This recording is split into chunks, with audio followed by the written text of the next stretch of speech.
말로 말씀을 시작하려고 합니다. 사랑한다는 것은 상처받기 쉬운 일이다. 사랑 때문에 상처받을 위험이 없는 곳은 천국과 사랑이 없어서 상처받을 위험이 없는 지옥뿐이다. 그렇습니다. 우리가 살고 있는 이 세상은 상처가 난무한 곳이라고 해도 과언이 아닐 것입니다. 지금까지 살면서 어디 상처 한 번 안 받아본 사람 있나요? 또 다른 사람한테 상처 한 번 안 준 사람 있나요? 없습니다. 성경에도 상처를 주고받은 많은 사람들의 이야기가 있습니다. 오늘은 시편 105편에 담긴 요셉의 이야기를 통하여서 그 이야기를 나눠볼까 합니다. 먼저 이 시편 105편은 아브라함의 언약의 후손인 이스라엘을 향해서 여호와 하나님께서 그동안 행하신 놀라운 일들을 기억하고 찬양하라고 촉구합니다. 아브라함과 이삭과 야곱에게 언약을 주신 일과 출애굽시켜서 구원을 하신 사건, 그리고 광야 시절 보호해 주시고 또 공급해 주셨던 일들, 그리고 이 모든 기적을 베푸신 그분의 목적에 대해서 상기시키고 있습니다. 그 목적은 바로 마지막 45절에 있습니다.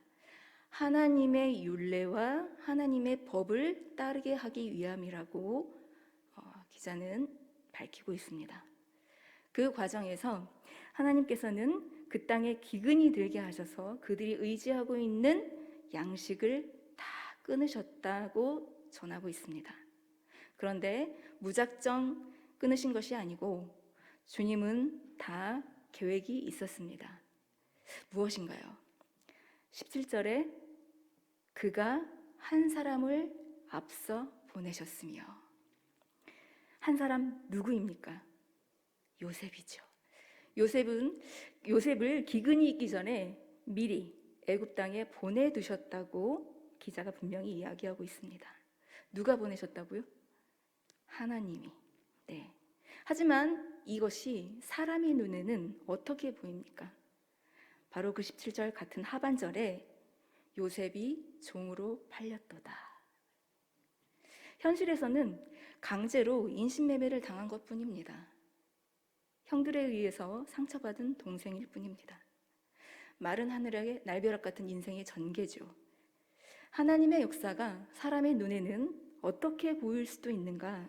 이 한 줄의 말씀에 극명하게 담아내고 있습니다.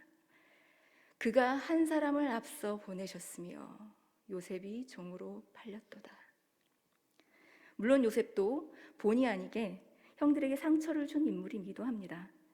창세기 37장으로 가서 보면 그 2절에 야곱의 족보는 이러하니라 라고 말씀이 시작되고 있는데요, 우리가 흔히 알고 있는 그런 족보, 아버지와 아들 이름은 나오지 않습니다. 갑자기 17살의 요셉이 등장합니다. 내용인즉 17세의 소년으로서 그의 형들과 함께 양을 칠 때에 그의 아버지의 아내들 비라와 실바의 아들들과 더불어 함께 있었더니 그가 그들의 잘못을 아버지에게 말하더라. 아멘. 야곱의 역사를 말함에 있어 요셉이라는 본론으로 훅 들어간 그런 느낌입니다. 그리고 당사자 요셉을 소개하는데 어린 시절 어떤 귀여운 예화 하나 없이 곧바로 소년 요셉의 고자질 일화로 시작하고 있다는 것이죠. 개역개정 우리가 읽는 성경에는 그가 그들의 잘못을 아버지에게 말하더라 이렇게 단순하게 표현되어 있지만 원어적인 의미는 자주 그랬다는 뜻입니다. 자주 일렀다는 얘기죠. 이쯤 되니까 요셉이 조금 얄미운 그런 마음이 있죠. 자, 그런데 생각해 보세요. 동생이 밉다고 진심 죽이고자 할 정도라면 그 형들의 평소의 언행이 어떠했을까요? 요셉에게는 아마 힘이 없으니 형들을 제지할 힘은 없고 그저 아버지에게 이야기하는 것이 그의 최선이었을지도 모르겠습니다. 자기들의 소유를 돌아보지 않는 형들은 안 그래도 요셉에게 아버지의 사랑을 뺏겼다고 생각하고 있었기 때문에 심사는 더욱 뒤틀렸겠지요. 그리고 그 이후의 말씀을 보면 여러분들도 다 아시는 그런 이야기들이 이어집니다. 요셉이 꿈을 꾸고 또 그 꿈 때문에 형들의 미움을 더 받게 되고 또 목숨은 부지하나 종으로 팔리고 보디발의 가정총무로 인정을 받아서 조금 살만한가 싶었더니 그의 아내에게 유혹을 받고 주인이 자기 말을 믿어주지 않고 하나님 앞에서 죄짓기 싫어서 뿌리치고 나왔는데 그 결과로 감옥에 갇히는 그런 이야기들이죠. 마치 무슨 영화처럼 겪기 힘든 별별 사건들을 다 겪고 있는 요셉인데, 그런데 성경에는 그 창세기 그 부분에는 요셉의 감정이 드러나 있는 구절이 없습니다. 형들이 요셉을 미워했다, 시기했다, 그의 아버지 야곱이 요셉을 사랑했다, 그가 죽은 줄 알고 슬퍼하며 애통하며 울었다, 보디발이 심히 분노했다, 뭐 이런 다른 사람들의 감정 표현은 나타나 있지만은 요셉의 직접적인 감정 표현은 언급되어 있지 않습니다. 다만 그가 나중에 큰아들 누구죠? 므낫세를 낳고 그의 이름을 므낫세라고 지었다는 것, 그 창세기 41장 51절에 자기 삶이 고난이었었다라는 것을 그렇게 눌러서 표현합니다. 요셉이 그의 장남의 이름을 므낫세라 하였으니 하나님이 내게 내 모든 고난과 내 아버지의 온 집 일을 잊어버리게 하셨다 하미요. 자, 거기에서 요셉이 자기 인생이 매우 고난이 가득 찼었다는 것을 그렇게 나타내고 있죠. 그런데 오늘 본문에서 시편 105편에서 요셉이 정말이지 얼마나 고통스러웠는지를 선명히 알 수 있는 구절이 등장합니다. 방금 우리 같이 읽으셨는데요. 어느 구절일까 짐작하십니까? 18절입니다. 그의 발은 착고를 차고 그의 몸은 쇠사슬에 매였으니. 아멘. 요셉이 감옥에 갇히는 그 창세기 39장에서 41장까지는 그가 죄인의 신분으로서 착고를 차고 쇠사슬에 매였다는 그런 구체적인 장면은 나오지 않습니다. 그저 감옥에서도 하나님이 요셉과 함께 하셨고 범사에 형통하게 하셨다, 그렇게 기록되어 있죠. 하지만 그 당시 애굽이 죄인에게 이런 조치를 하지 않았을 리가 없죠. 발은 착고에 몸은 쇠사슬에. 그 시편 저자는 발 다음에 몸이라고 하는 점층적인 표현을 함으로써 요셉의 고통이 얼마나 극심했는가를 강조하고 있는 것입니다. 개역 한글에는 그 발이 착고에 상했다, 이렇게 표현되어 있습니다. 그런데 우리가 여기서 한 가지 더 주목하고자 하는 것은 이 몸이 혼으로 번역될 수 있다는 것입니다. 실제로 다른 몇몇 번역본들에서는 그의 몸을 그의 영혼으로 번역하고 있습니다. 그러니까 그의 발은 착고를 차고 그의 영혼은 쇠사슬에 매였다. 영혼이 쇠사슬에 매였다는 표현처럼 절망적인 말이 있을까 싶습니다. 멀쩡한 사람이 하루아침에 종으로 팔린 것도 기가 막힌데 그것이 최악인 줄 알았는데 수치스럽게도 성추행범이라는 누명까지 쓰고 감옥이라는 나락에 떨어집니다. 발에 채워진 차가운 착고를 바라보면서 또 착고에 피부가 벗겨진 자기 발을 바라보면서 내가 어쩌다 이렇게 되었나? 어디서부터 잘못된 건가? 전에 내가 꾸었던 그 꿈들은 다 뭐였지? 이렇게 생각하지 않았을까요? 자기 연민에 충분히 빠질 만한 상황이었다고 생각됩니다. 어쩌면 그런 꿈을 주셨던 하나님까지 원망할 수도 있는 그런 정황이 아닐까 생각됩니다. 그에게 어떤 희망이 있다고 느꼈을까요? 만약에 그랬다면 그의 혼이 쇠사슬에 매였다고 하는 그런 표현은 구절에 나오지 않았을 것 같습니다.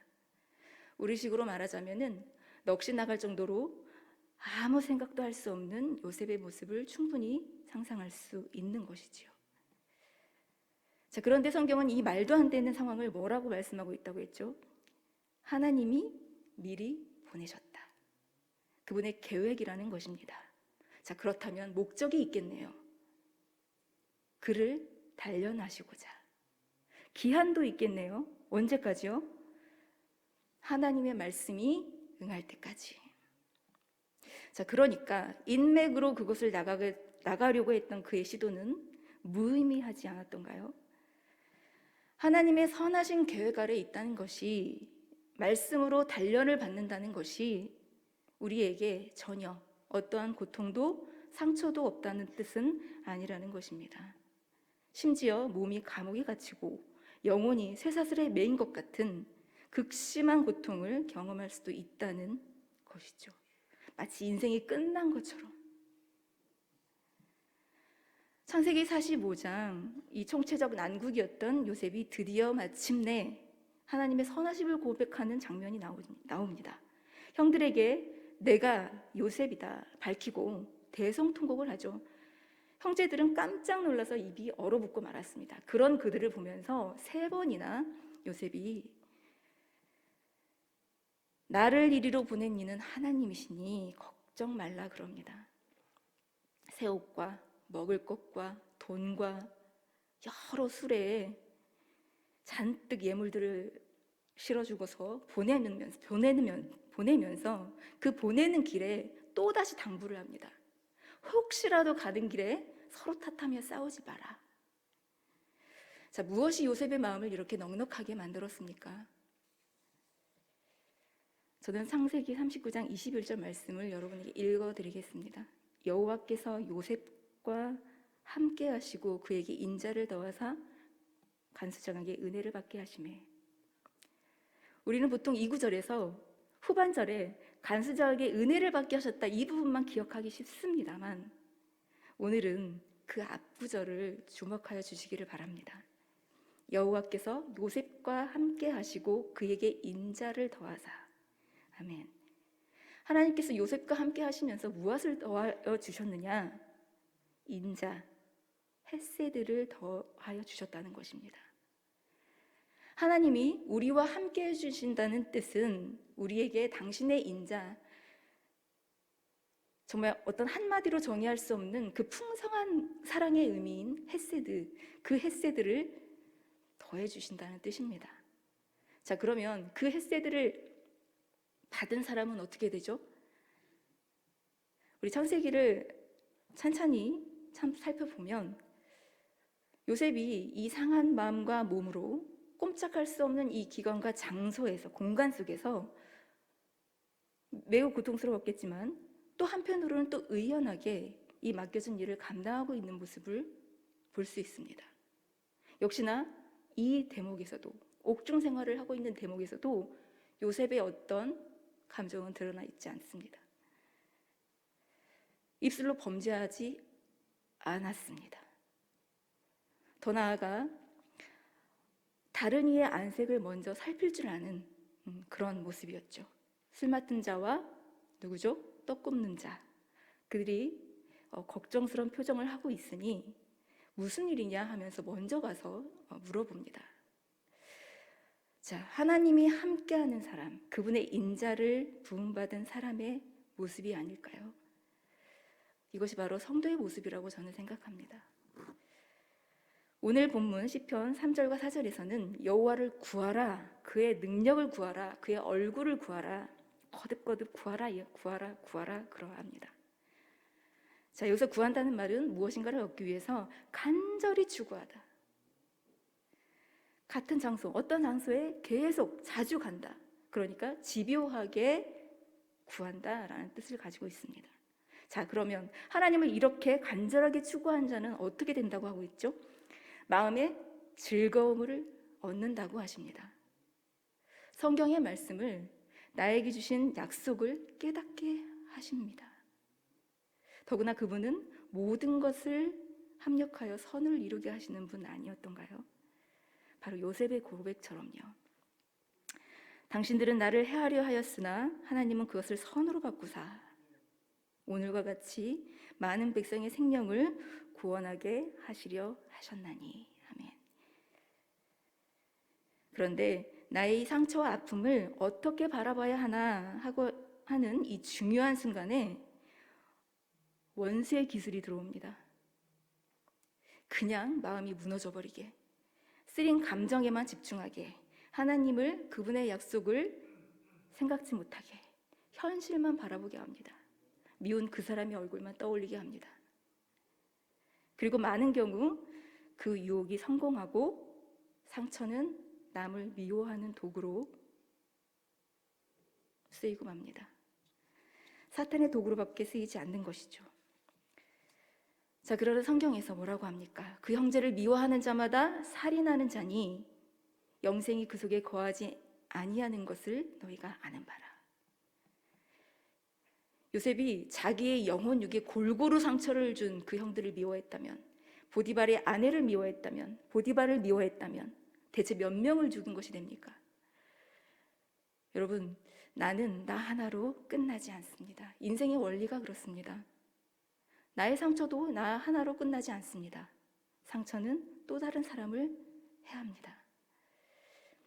여러분, 현재 상황을 그저 현실로만 바라보면 그것은 오롯이 상처가 됩니다. 그냥 상처로만 기억될 뿐입니다. 하지만 주의 사랑 안에서 다시 보면 내 안에 있는 그분의 뜻을 이루는 과정으로 그분의 뜻을 깨닫는 매우 훌륭한 도구로 재해석이 된다는 것입니다. 그때 비로소 너덜너덜했던 그 마음이 싸매어지고 드디어 마음의 평안을, 쉼을 얻습니다. 상처가 상처로 남지 않는 법, 하나님 안에서만 누릴 수 있는 굉장히 놀라운 특권이라고 저는 믿습니다. 이 놀라운 특권은 고린도전서 13장에도 잘 나타나 있습니다. 여러분 다 아시죠? 수도 없이 들었을 고린도전서 13장 사랑장 4절에서 7절, 사랑은 오래 참고, 사랑은 온유하며 시기하지 아니하며 자랑하지 아니하며 교만하지 아니하며 무례히 행하지 아니하며 자기의 유익을 구하지 아니하며 성내지 아니하며 악한 것을 생각지 아니하며 불의를 기뻐하지 아니하며 진리와 함께 기뻐하고 모든 것을 참으며 모든 것을 믿으며 모든 것을 바라며 모든 것을 견디느니라. 아멘. 여러분, 이것이 지키기 어려운 무거운 짐으로만 느껴지십니까? 하나님께서 이스라엘에게 기적을 베푸신 이유, 저와 여러분을 부르신 이유, 하나님의 율례와 법을 따르게 하기 위함이라 하셨습니다. 그분의 그 법이 무엇입니까? 사랑의 법 아닙니까? 하나님은 우리에게 내가 절대로 사람 때문에 상처받지 않게 해주겠다 이렇게 말씀하시는 것이 아니고, 사랑은 이런 거야 하십니다. 우리의 마음이, 상처가 악한 도구로 사용되지 않기를 바라시는 아버지의 마음이 느껴지는 것 같습니다. 이제 말씀을 마무리하려고 합니다.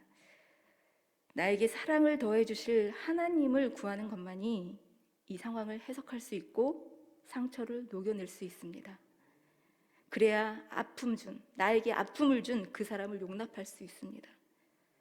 내 인생이 고단한 인생이 아니라 의미 있는 인생이 될 수 있습니다. 너덜너덜 찢어진 그 마음을 그분 앞으로 가지고 나아가면 그분께서 알려주실 것입니다.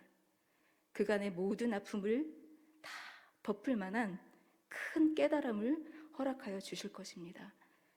진주보다 귀한 그런 은혜로 감격하는 것이, 그런 모습이 성도의 성숙한 모습이라고 저는 생각합니다.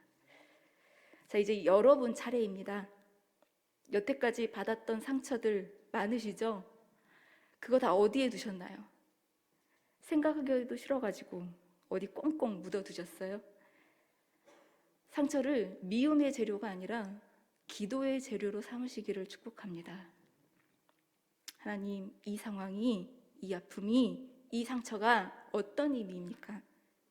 제가 깨달아야 할 주의 법이 무엇입니까?